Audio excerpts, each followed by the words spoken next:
아무리 다사다난한 세상이라도 봄은 옵니다. 꽃피는 춘3월, 겨우내 움츠렸던 몸을 펴고 새 출발하는 시기. 누군가에겐 지난 여정을 마무리하고 새로운 도전에 설레야 할 때이건만 거리는 온통 전염병에 대한 공포와 마스크로 가려진 표정뿐. 아직 사람들의 마음에는 봄이 오지 않았습니다. 따스한 햇살 아래 얼굴마다 활짝 웃음꽃이 피는 계절은 언제쯤 찾아올까요? 진정한 봄을 기다리는 사람들을 만나봅니다.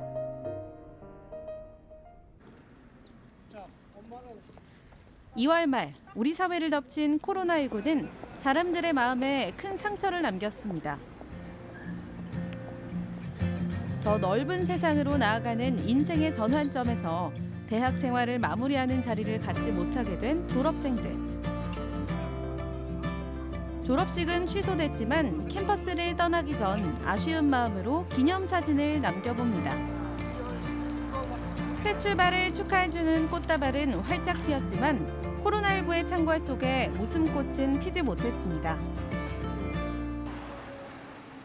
근심이 가득하기는 이곳도 마찬가지. 모기 앞에서 꽃집을 운영하며 15년째 후배들의 졸업식을 함께해온 사장님은 올해가 유독 아픕니다. 그냥 졸업식이라는 게 학사 못 쓰고 졸업하고 사진 찍고 이런 거는 솔직히 제가 장사를 하려고 하는 것보다 학생들한테 그 추억이 통째로 날아간다는 거는 좀 아픈 현실인 것 같아서 졸업식이라도 나중에 부활시켜주면 더디게 오는 봄이 가장 아쉬운 건 이곳입니다. 봄을 앞두고 예쁜 꽃을 정성껏 키워낸 화훼농가. 가장 아름다울 때 소비자의 품에 달려가고자 꽃들이 한껏 연그러 있습니다. 화훼 공판장에서도 성실하기로 소문난 임동진 사장님.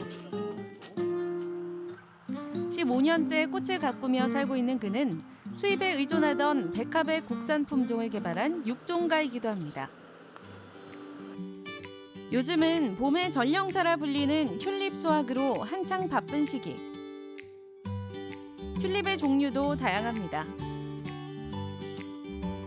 모두에게 익숙한 컵 모양의 튤립부터 만개하면 별 모양을 뽐내는 하얀 별 튤립, 수채화처럼 두 가지 색상이 곱게 물든 튤립까지.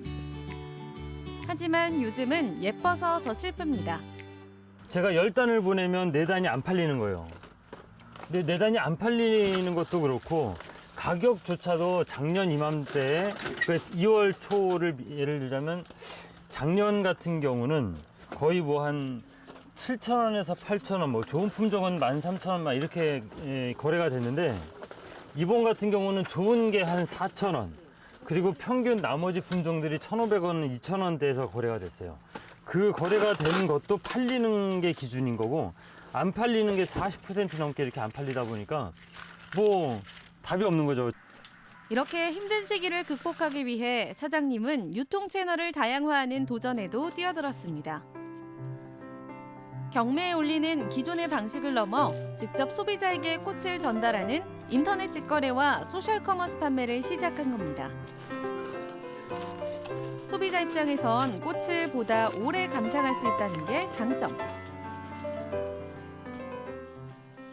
물을 잘 쓰셔야 되는데요. 보통 이제 저희가 수돗물에다가 많이 꽂아 두시거든요.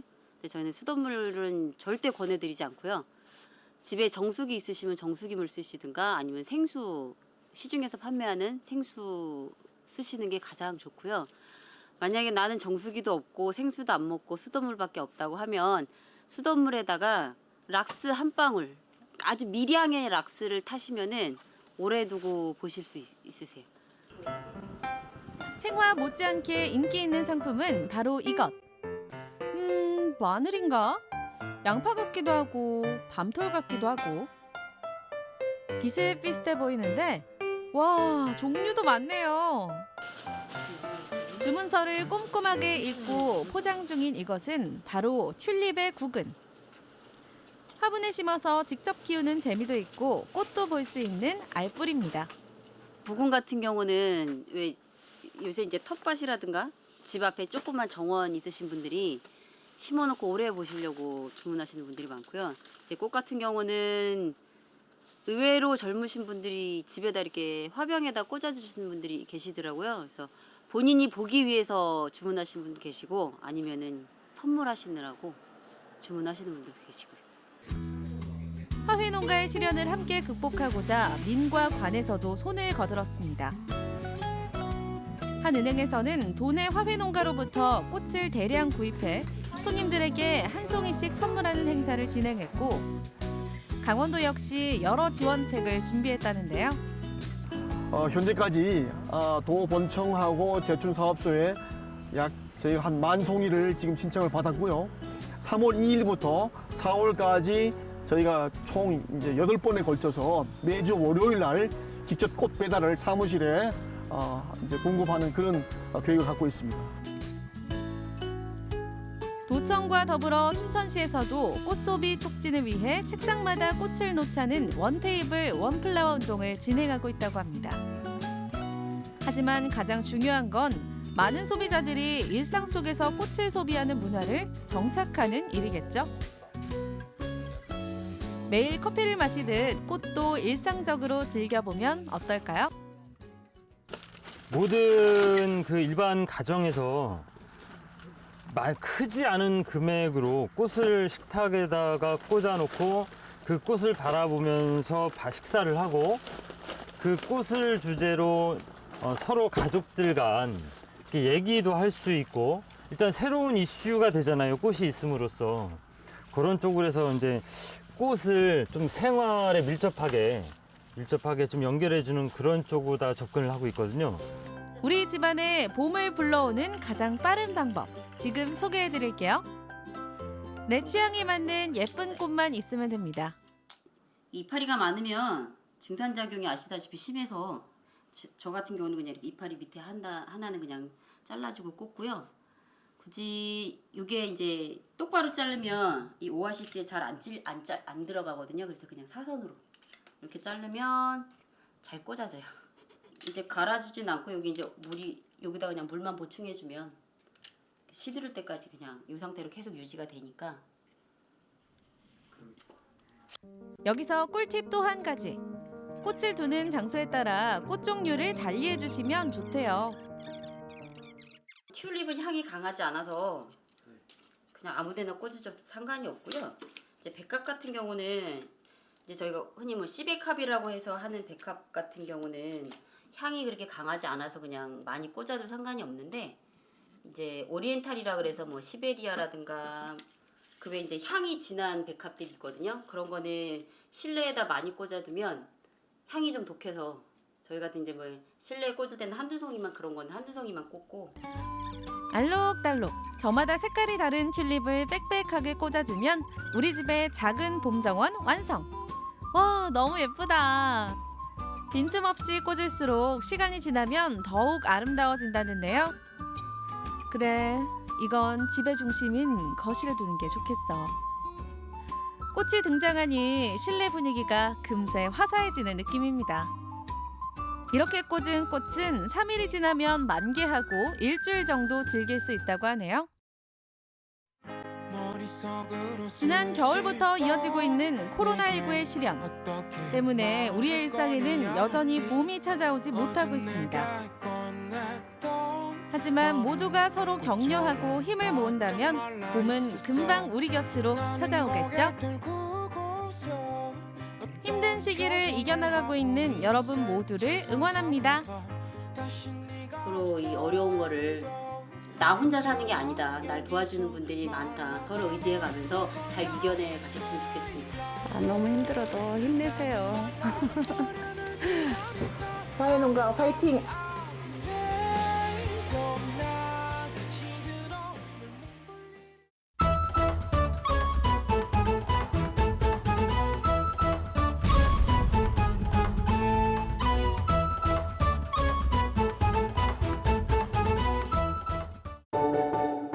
지금까지 이런 디저트는 없었다.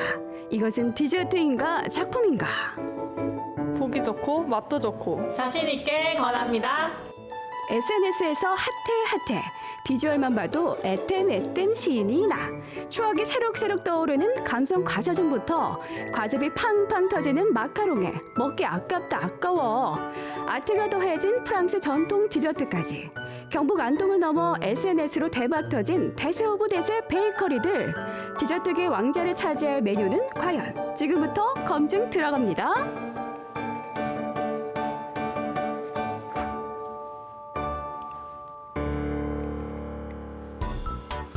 바야흐로 지금은 SNS 시대.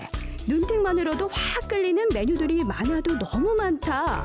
하지만 그중에서도 유독 눈에 띄는 신생 베이커리가 있었으니 그 첫 번째는 과자점. 오픈 약 3시간 전에 급습해 이곳의 비밀을 파헤쳐보기로 했는데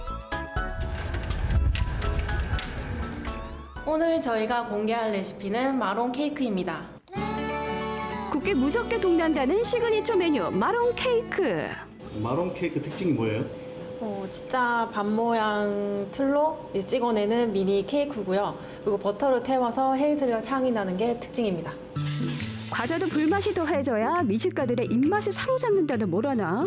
그런 의미에서 이곳 과자점에서 공개한 마론 케이크의 비결은 바로 온도 조절에 있었으니 믹싱한 반죽을 중탕으로 살짝 녹여주는 것부터 헤이즐넛 향 버터를 만드는 일까지 모든 과정의 타이밍이 중요하다는 것. 그래서 1시간 숙성 들어갑니다. 그렇게 온탕과 냉탕을 오간 반죽을 틀 안에 살포시. 반죽량이 너무 적은 것 아니야 라고 궁금해하던 그 순간 틀에 보니밤을 넣을게요. 세상에나 만상에나 밤하늘이 통째로 쏙! 이러니 얼마나 맛있게요. 사실 마론 케이크의 발음이 프랑스어로는 밤이라는 뜻. 속껍질이 살아있는 보니밤을 넣어주면 색다른 식감도 느낄 수가 있다고요. 오븐에서 빵빵하게 부푸는 마론 케이크를 보고 있으면 덩달아 마음도 두근반 세근반. 마론 케이크가 대표 메뉴가 된 이유가 뭐예요? 저희가 오픈한 지 이제 4년이 다 돼가는데 새로운 메뉴들도 있고 다양한 쿠키들도 있는데 마론 케이크들을 이제 손님들이 많이 찾으시더라고요. 손이 많이 가는지 자꾸들 이제 손님들이 많이 찾으셔서 대표 메뉴가 된 것 같아요. 밤 모양이 그대로 살아있는 앙증맞은 비주얼. 마론 케이크 넣어.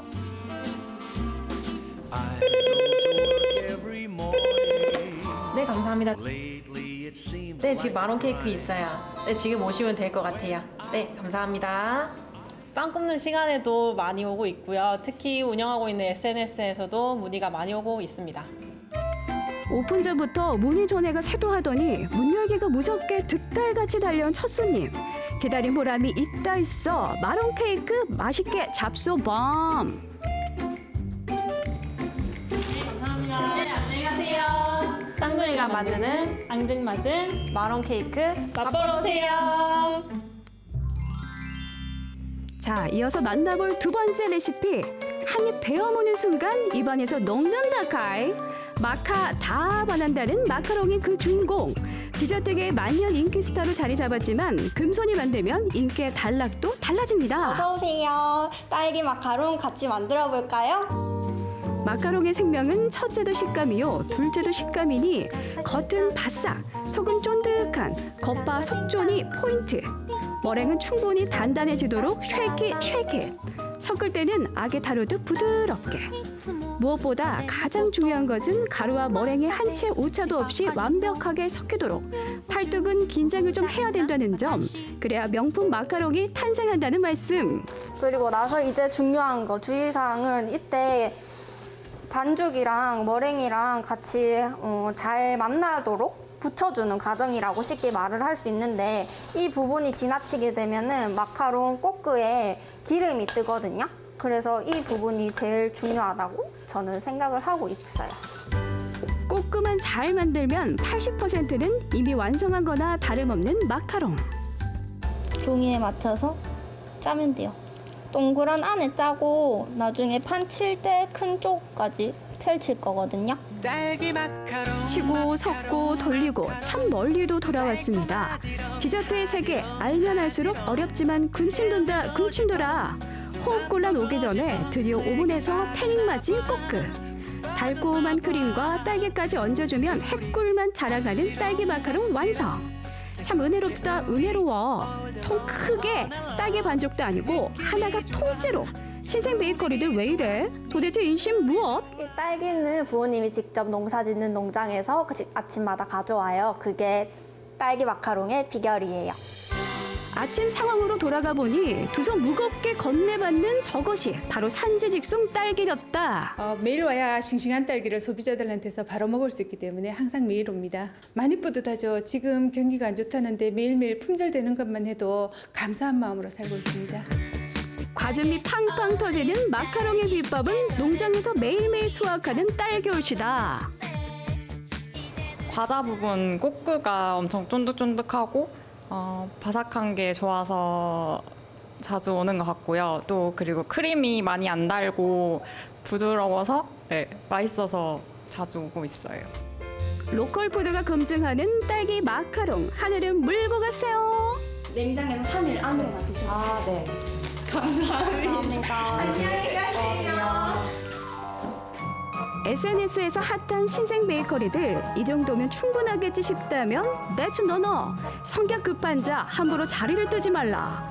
마지막 디저트를 찾아온 곳 베이커리라기보다는 카페에 가까운 이곳은 흡사 디저트의 유토피아. 모형인 듯 모형 아닌 모형 같은 진짜 베개 디저트들이 우수수. 언뜻 봐도 이 비주얼 심상치 않아. 저는 프랑스 디저트를 주로 만들고 있어요. 구경 한번 해보실래요? 마치 예술 작품을 방불케 하는 이 모양새를 보시라. 이것이 바로 눈으로 한 번, 입으로 또 한 번 즐긴다는 디저트 아트의 세계. 드디어 올 것이 왔습니다. 오늘의 마지막 특급 레시피 개봉 박두. 프랑스 정통 디저트 중에서도 가장 어렵다는 무스 케이크 되겠습니다. 재료 준비부터 숙성까지 무려 3일 이상이 걸린다는 거의 슬로우 푸드급 디저트. 더욱이 봄철 대표꽃 장미 모양 무스를 만들 예정인데요. 프랑스어로 무스는 거품이라는 뜻. 그만큼 가볍고 부드러운 식감이 특징이죠. 우선 아몬드 가루를 기본으로 빵 시트를 만드는 것이 첫째. 이렇게 있는 이 시간이 제일 행복한 시간이에요. 왜죠? 힘들어서 한 결과물이 나오는 시간이니까. 이렇게 빵 시트를 굽는 것은 겨우 시작에 불과했으니 아직도 대여섯 가지 공정이 남아있다는 놀라운 사실. 아니 무슨 케이크가 이렇게 까다로운 디저트였나요? 카시스라는 열매 퓨레랑 생크림이랑 해서 어제 크림 만들어서 얼려둔 거예요. 보통 무스 케이크 하나당 공정 과정이 5개 이상씩 들어가요. 인내는 쓰고 결과는 달다 했던가요? 여러 과정을 거치는 만큼 맛보는 즐거움은 두세 배로 돌아오는 법. 그럼 여기서 잠깐 무스 케이크의 핵심이 되는 퓨레 레시피 공개 들어갑니다. 생크림과 블랙커런트 열매, 그리고 크림치즈와 요거트 가루, 오렌지 향 럼까지. 이 모든 것이 퓨레의 기본 베이스. 보통 3일 이상 얼려뒀다가 사용하는데 일종의 크림 역할을 하는 거죠. 빵 시트와 퓨레를 틀에 넣고 마지막으로 구워주면 봄철 장미 한마달이 활짝 피어납니다. 여기서 마지막 하이라이트는 초콜릿과 카카오 버터를 섞어 작업을 해주는 것. 이것이 진정한 디저트 아트의 완성. 아유, 이거 어디 아까워서 먹겠어요?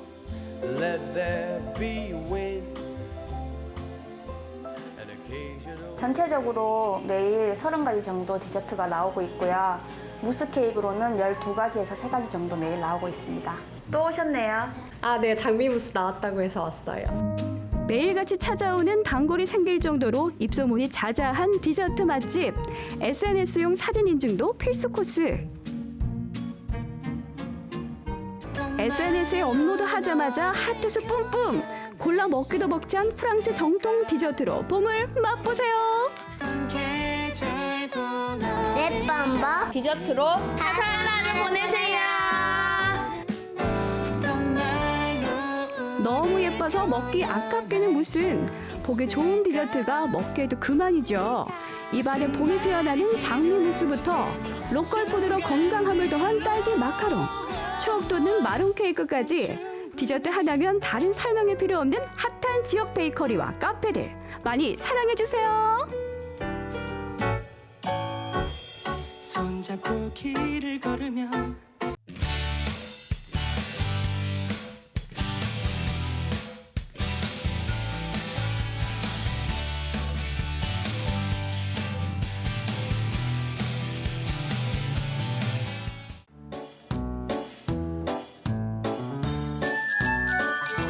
여행의 파라른 음식. 낯선 곳에서 즐기는 새로운 맛에 재충전이 되는데요. 또 똠양꿍에 면을 넣어서 먹는 게 진짜 최고인 것 같아요. 그냥 먹어도 되는데 저는 면을 항상 추가해서 먹거든요. 진짜 맛있어요. 이국적인 풍미도 느껴지고 눈이랑 입이 즐거운 것 같아요.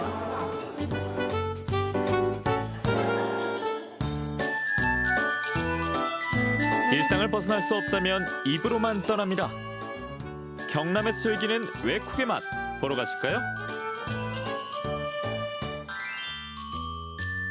매일 똑같은 하루, 조금 특별히 바꾸고 싶은 마음 누구나 가지고 계실 텐데요.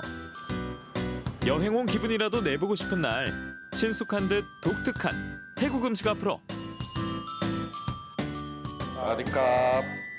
대충 보면 태국 같죠? 저희 가게는 약간 현지스럽게 꾸며놓고 한국인의 입맛에 맞게 태국 음식을 조금 변형을 하고 현지 사람도 좋아할 수 있을 만한 맛으로 이제 음식을 만들고 있어요. 태국을 더 가고 싶게 만드는 이유, 세계 5대 요리 중 하나인 음식 때문인데요. 이 다양한 맛의 조화로움과 그리고 향신료가 그렇게 자극적이진 않지만 이게 먹으면 먹을수록 이제 끌리는 맛이 있어서 네, 그 사람들이 중독된다고 하는 것처럼 네, 그 엄청 끌리는 맛이 좋은 것 같아요. 단짠을 넘어 신맛, 매운맛까지 더해져 오감을 만족시켜준다는 태국 음식. 정말 그런가요? 태국까지 멀리 어렵게 힘들게 못 가니까 태국 음식을 여기서 맛보기 위해서 자주는 못 오고 가끔 옵니다. 음식 먹고 나면 다시 생각나는지 최고입니다.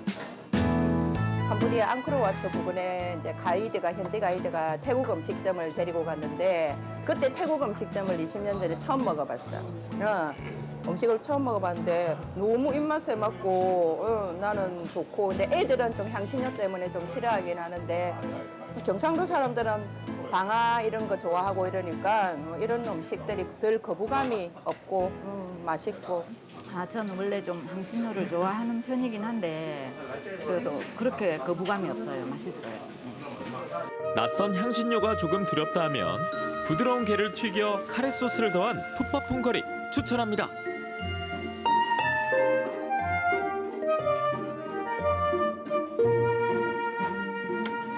카레맛 나면서 게도 고소하고요. 먹을 때 부담스럽지 않고 괜찮아요. 태국의 맛을 제대로 느끼고 싶다면 세계 3대 숲에도 꼽히는 똠양꿍.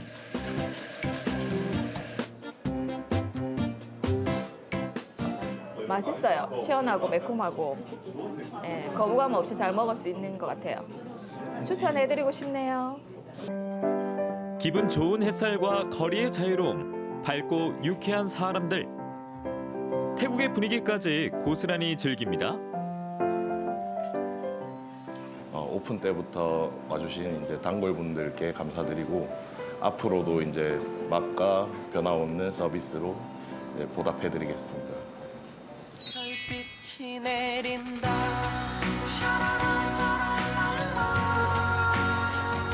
태국도 좋지만 더 멀리, 더 낯선 풍경을 원한다면 요즘 핫하다는 이곳. 모로코의 강렬한 색감의 인테리어와 색다른 이국 요리를 함께 즐기실 수 있는 특별한 곳입니다. 창원 속 모로코. 인생사진 먼저 찍고 가실게요. 제가 저기 모로코 물이랑 똑같이 생긴 물을 봤는데 작년에 모로코 갔다 온 사람들이랑 사진 공유했었을 때 봤던 분들이랑 되게 비슷하게 생겨가지고 사진 찍었어요. 대표 요리 중에 샥슈카라고 이제 양고기와 여러 가지 야채를 푹 끓인 음식을 먼저 맛보시고 한국인 입맛에 조금 맞춘 상큼한 드레싱의 샐러드, 치킨 샐러드가 있습니다. 그거랑 같이 드시면 모로코를 느끼실 수 있어요. 근데 모로코 음식이 향신료가 들어가다 보니까 사실 한국인 입맛에는 조금 거부감이 들 수도 있는 메뉴이기도 해요. 근데 요즘에는 워낙 이색적인 요리를 찾아다니시는 분들이 많으시다 보니까 한번 도전해 보시는 분들도 많으시고 이름처럼 악마의 비주얼 에그인헬. 개성 확실하고 사진 찍기에도 좋은 요즘 음식이니까 트렌드에 민감한 분들에게 강력 추천합니다. 그 맛은 한마디로 너무 맛있고 이국적인 풍미도 느껴지고 눈이랑 입이 즐거운 것 같아요. 손도 즐겁습니다.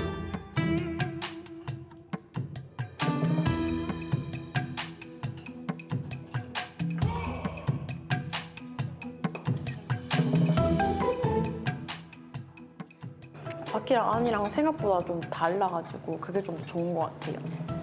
안쪽은 약간 미국적인 느낌이 많이 나고 바깥 쪽은 좀 바 같은 그런 느낌이 좀 많이 나서 좋은 것 같아요. 모로코 분위기는 인정. 근데 맛은 좀 부담스럽다면 익숙한 파스타를 색다르게 즐길 수 있는 방법.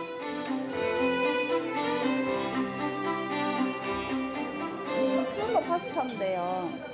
살짝 좀 많이 맵긴 한데 좀 매운 거 잘 못 드시는 분 잘 못 먹을 것 같긴 한데 그래도 맛있어요. 계속 입에 들어가고 자꾸 손이 가는 맛이에요.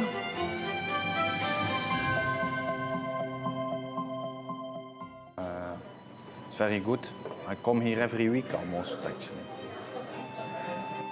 음식과 공간만 달라졌을 뿐인데 낯선 이국의 정치를 가득 느껴봅니다.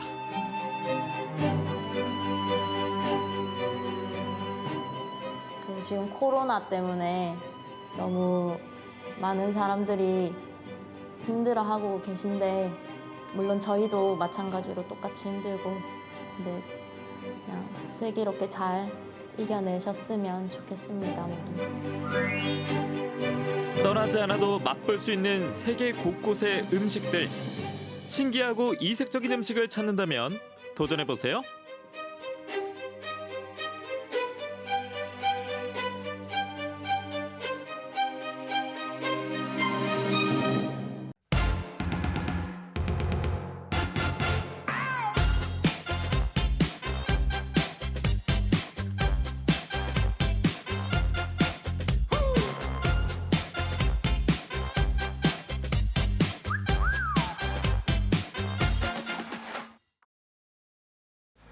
날 따라와요 날 따라와 다 같이 날 따라와요 여러분 날 따라와요 포근한 바람이 불어오고 새싹이 흙을 뚫고 돋아나는 3월 청명한 하늘이 반겨주는 세종으로 떠났습니다. 쏟아지는 햇살과 상쾌한 강바람을 맞으며 경쾌하게 걸음을 옮겼는데요. 여러분 이제 찬 공기도 누그러지고 또 따뜻한 봄 햇살도 느껴지는 것 같은데요. 진짜 봄이 찾아왔나 봐요. 그래서 오늘 세종 곳곳을 제가 다니면서 아주 반가운 봄 냄새를 느껴보려고 하는데요. 여러분 한번 출발해 볼까요? 비단 물길을 따라 바람을 느낄 수 있는 곳 금강 하구뚝이 만든 금강호를 따라 끝없이 펼쳐진 자연을 느낄 수 있는 금강 자전거 길입니다. 와 여기 자전거 있다. 아, 여기 대여하는 방법이 있네요. 여기 자전거 뒷바퀴에 QR코드를 인식하면 바로 됐다. 이렇게 하면 오늘 하루 종일 일일 이용을 할 수가 있대요. 이제 오늘 제 자전거가 되는 거죠. 누구나 쉽게 대여할 수 있는 공공자전거 세종의 어울링입니다. 자전거길로 내려가죠 일단. 출발하기 전 안전한 라이딩을 위해서 안전모도 착용해줍니다. 학창 시절에 자전거 종종 타긴 했는데 진짜 오랜만에 타는 거거든요. 잘 탈 수 있을지 모르겠어요. 여기 자전거도 타고 가면 되죠? 출발! 대청댐에서 시작해 금강 하구뚝까지 이어지는 금강 자전거길. 세종을 남북으로 가르는 금강을 따라 달리다 보면 어느새 공산성과 송산리 고분군에 닿아 1500년 전 백제의 고도로 시간여행도 떠날 수 있습니다. 여기 자전거 타기 너무 좋다. 자전거 도로도 잘 돼 있어서 좀 안전하게 시간을 보낼 수 있는 것 같아요.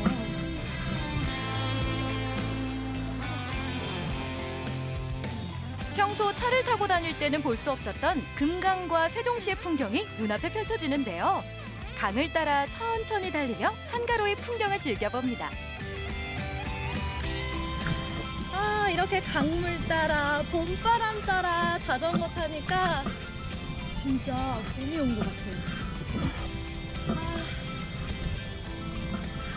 오랜만에 여유도 즐기고 또 한적한 곳에서 이렇게 힐링도 하고 얼마나 좋아요. 열심히 페달을 밟다 보면 산등성이에 높게 솟아있는 건물을 만날 수 있는데요. 바로 세종시 중심 행정타운 중앙에 세워진 밀마루 전망대입니다.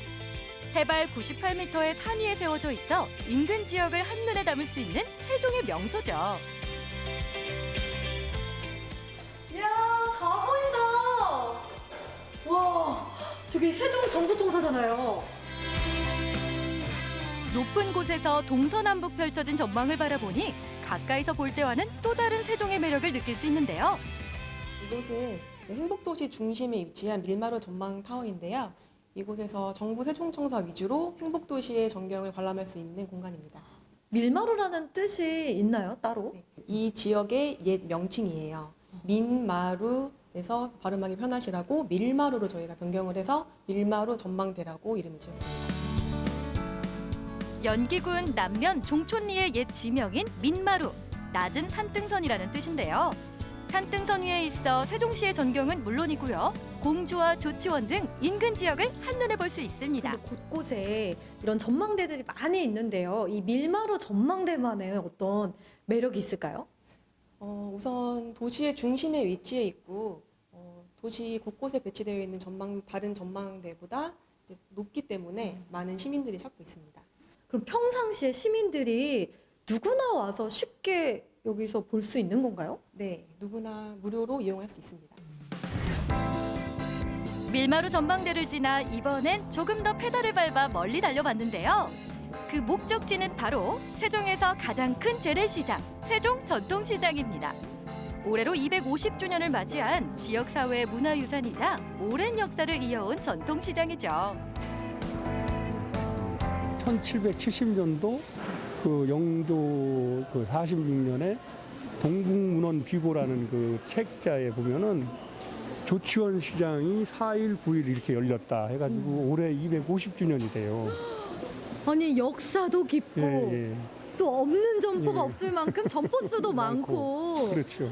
이제 뭐 날씨도 조금씩 따뜻해지고 진짜 봄이 왔구나 싶어요. 이렇게 봄나물 많이 나와 있고. 그죠? 봄나물이. 어머니 뭐라고요? 다 맛있다. 아, 맛있다고. 요새는 이게 새뜩하고 맛있대. 여기서는 안 와. 거제도서 올른겨. 그러니까 요게 고들빼기. 이거는 방풍이. 방풍나물. 와, 이거 달래 진짜 달래 너무 좋아하는데 달래. 이야. 아, 이 시장만 와도 아, 진짜 봄이 왔구나. 나물만 봐도 알 수 있을 것 같아요. 어릴 적 엄마 손잡고 시장을 찾았던 추억을 떠올리며 구경에 나섰는데요. 시장 신발 가게 진짜 오랜만에 와봐요. 여기 애기들 운동화도 있고. 와, 진짜 정겹다, 분위기. 사장님이세요? 네. 아니, 저는 아까부터 가만히 앉아서 빤히 쳐다보셔가지고 잠깐 앉아서 얘기 좀 나눌 수 있을까요? 네, 앉으세요. 아유, 감사합니다. 오래돼 보이면서도 얼마나 되셨어요? 만으로 38년 됐어요. 사장님이 혼자 하셨다고 하니까 제가 이해가 잘 안 되는데요. 신랑이 총각 때부터 이 신발을 해왔어요. 그래서 같이 하게 돼서 결혼해서 한 1년 정도 쉬고 결혼도 좀 일찍 한 편이고요. 아니, 40년 동안 이렇게 한 자리에서 이렇게 자리를 지키기가 어렵잖아요. 이게 나의 뭐 천성이라고 그럴까 업이라고 그럴까 즐겁게 이렇게 스트레스라든지 뭐 그런 거보다는 가게에 일단 들어오면 즐겁고 그런 마음으로 하다 보니까 지금까지 한 것 같아요. 40년간 갖은 풍랑에도 꿋꿋이 자리를 지켜온 박명혜 씨. 지금은 세종 전통시장의 터줏대감으로 상인들의 기둥이 되어주고 있습니다. 그럼 사장님에게 이 세종 전통시장이란 어떤 의미인지. 25세 지금 이 나이까지 이 시장에서 제 삶을 다 바쳤다고 할 수 있을까요? 그렇지만 이제 제가 바친 거에 불행보다는 즐거움이 더 많았다고 저는 열심히 살고 있어요. 그런 생각으로. 열심히 해서 부자 되겠습니다. 자, 부자 되세요. 화이팅! 시장에 오면 주전부리를 빼놓을 수 없죠. 장 보느라 허기진 배를 달래줄 오늘의 간식. 냄새 나요. 와. 만두네요, 만두. 네, 저희 집 만두가 좀 맛있다고 소문이 났어요. 소문이 났어요? 아니, 몇 년 동안 만두 장사하신 거예요? 농사에서 10년 넘게 하다가 엄마가 혼자 계시니까 엄마 곁으로 온다고 여기 왔어요. 아, 진짜요?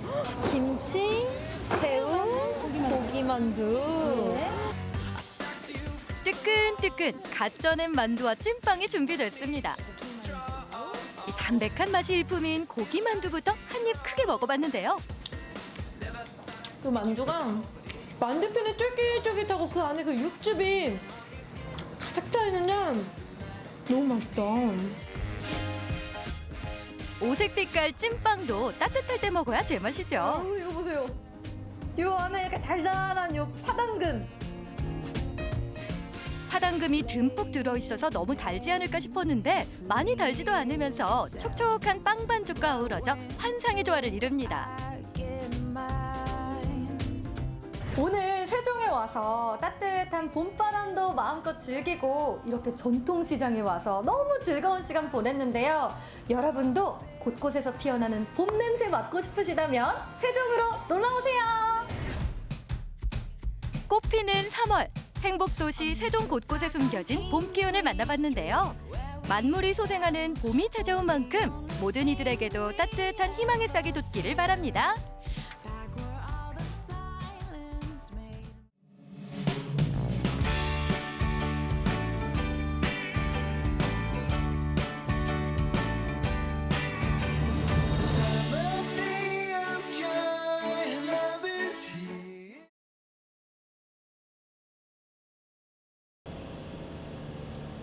오늘의 목적지를 찾아가는 길, 좁은 도로를 달리고 또 달리고 산속으로 들어갈수록 제작진의 불안감도 깊어만 갔는데요.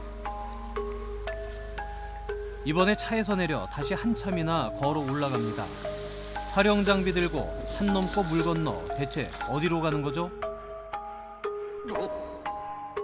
드디어 눈앞에 한 건물이 보이는데요.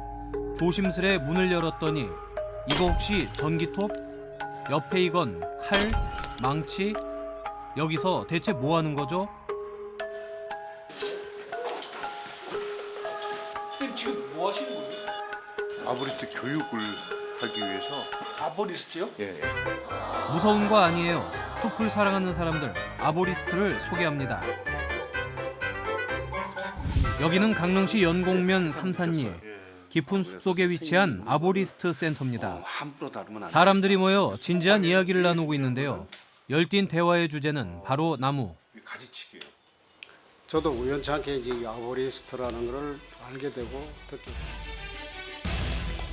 아보리스트란 나무에 올라 가지치기나 병해 충목 관리, 위험 수목 제거, 종자 채취 같은 일을 하는 수목 관리 전문가를 뜻합니다. 크레인이나 사다리가 닿지 않는 숲에서 혹은 문화재적 가치가 있는 보호수를 관리할 때도 아보리스트가 빛을 발하죠. 연령도 성별도 다양한 이들은 아보리스트가 되기 위해 찾아온 사람들인데요. 아보리스트의 꿈에 도전하는 수강생들과 함께 수목관리의 세계를 만나러 가볼까요?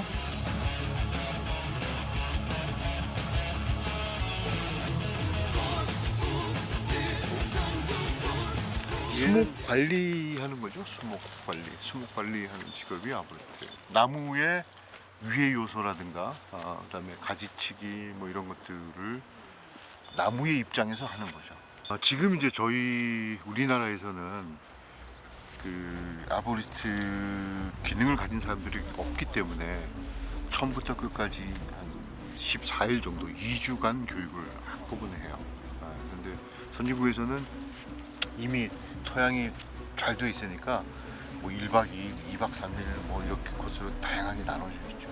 저희는 한꺼번에 해서 그 사람들이 나가서 일을 할 수 있게. 이미 해외에서는 아보리스트의 가치와 필요성이 인정돼 당당한 직업군으로 성장했지만 우리나라에선 아직 생소하기만 한데요. 수목 관리의 중요성을 인식하면서 아보리스트에 대한 관심도도 조금씩 높아지고 있습니다. 이렇게 원래 이제 암벽 좀 했었어요. 그러다가 어깨를 한번 다치고 나서 그 다음에 이제 트리 클라임을 어떻게 접하게 됐어요. 유튜브 보고 그래서 그러다 이제 교수님이 이제 하시는 걸 보고 이 수목 관리 쪽에는 꼭 해야 돼요. 저도 이제 가지치기로 다니거든요. 근데 죽은 나무 지금 여기도 많은데 저거를 미리 안 잘라줘가지고 썩어 들어가잖아요. 그래서 이제 그쪽에 이제 더 공부를 좀 하려고. 아보리스트라는 말은 알았었거든요. 이 아보리스트라는 게 우리나라에 없는 줄로만 알았었어요. 건강 위해서 뭐 등산을 한다, 뭐 테니스를 한다, 각가지 운동을 많이 하지 않습니까? 그런데 그 운동의 종목을 저는 이걸 택한 거죠. 건강한 숲을 가꾸기 위해 아보리스트의 존재는 필수. 하지만 아보리스트가 되는 길은 쉽지만은 않습니다. 몇 가지 장비와 로프 하나에 의지해 15m 이상의 높은 나무 위로 올라야 하기 때문이죠.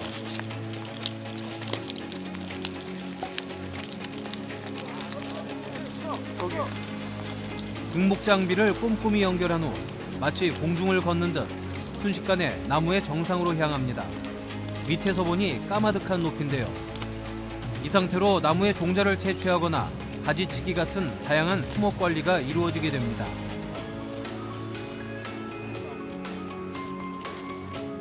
다른 장비를 쓰지 않고 오직 로프를 사용해 나무에 오르는 이유는 단 하나, 나무를 보호하기 위해서죠.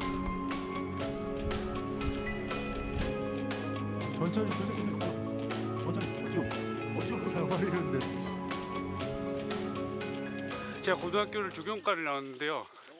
조경이 마당 안에서 하는 거라면 이 산림 쪽에서 하는 이거는 더 넓어요, 범위가. 그 수목 관리부터 뭐 인명 구조 그리고 레크레이션, 숲 체험 범위가 아주 넓어요. 그리고 올바른 가르치기에 대해서 다시 배울 수 있어요, 여기 오면. 제일 중요한 거는 나무의 안전. 그 다음에 두 번째로 중요한 거는 사람의 안전. 네, 저렇게 올라가서 두 손을 양손을 자유롭게 쓰면서 정확한 곳을 작업을 해야지만 나무가 썩지 않거든요. 네, 나무가 제2의 피해가 일어나지 않기 때문에 꼭 사람이 올라가서 해요. 나무가 그냥 그대로만 놔두면 잘 살아요. 잘 사는데 이렇게 이 줄기하고 여기 가지가 있었잖아요. 그럼 이 부분을 맞춰서 이렇게 잘라줬으면 여기가 유압이 됐을 텐데 이렇게 길게 자른 거죠. 이거는 그냥 숟가꾸기 하면서 그냥 자른 거예요. 이렇게 넣으면 여기서부터 썩어 들어가죠. 이 밑으로 다 썩는 거죠. 다 썩으면 이 나무가 크면 클수록 이 부분, 뿌리 부분은 약해지겠죠. 우리나라 전 국토산이 다 이래요. 이렇게 썩었잖아요. 그죠? 가지치기를 잘못하면 아물지 않은 단면으로 물이나 균이 침투해 나무가 썩어 들어갑니다. 방치된 나무는 천천히 죽어가고 썩은 가지가 떨어져 사람의 안전을 위협할 수도 있죠. 올바른 가지치기를 하기 위해선 나무의 생태를 이해해야 합니다. 아보리스트는 클라이밍 기술뿐만 아니라 수목에 관한 전반적인 지식이 필요한 일입니다. 현재 한국 아보리스트 협회에서는 아보리스트 민간 자격 교육 과정을 운영하고 있습니다. 2주 동안 수목 관리에 필요한 전반적인 교육을 받은 후 시험을 볼 수 있는 자격이 주어지는데요. 이 교육 과정을 살펴보면 곳곳에서 나무를 위한 배려가 돋보입니다. 높은 나무에 오르기 위해서는 먼저 가지에 로프를 연결하는 작업부터 시작됐는데요. 나뭇가지가 다치지 않게 보호하는 사전 작업이 꼼꼼하게 이루어집니다. 로프를 올리기 위해서 사전 작업으로 이렇게 라인을 설치해서 로프를 올리기 위해서 하는 작업을 하고 있어요. 그러니까 로프를 올리기 전에 이제 드로우 라인이라 그래가지고 이 가는 줄을 먼저 걸어서 그거를 통해서 이제 마찰 보호기를 올리고, 마찰 보호기는 수목하고 그러니까 나무의 수피하고 로프하고로 보호하는 장비거든요. 그걸 올리고 그 안에 다시 이 라인을 통해서 로프가 다시 올라가는 거예요. 울창한 숲속에서 아보리스트 교육이 계속됩니다. 이번엔 수강생들이 직접 나무에 오를 차례인데요. 다양한 매듭법과 장비 사용법을 익히기 위해선 실전만큼 좋은 게 없죠.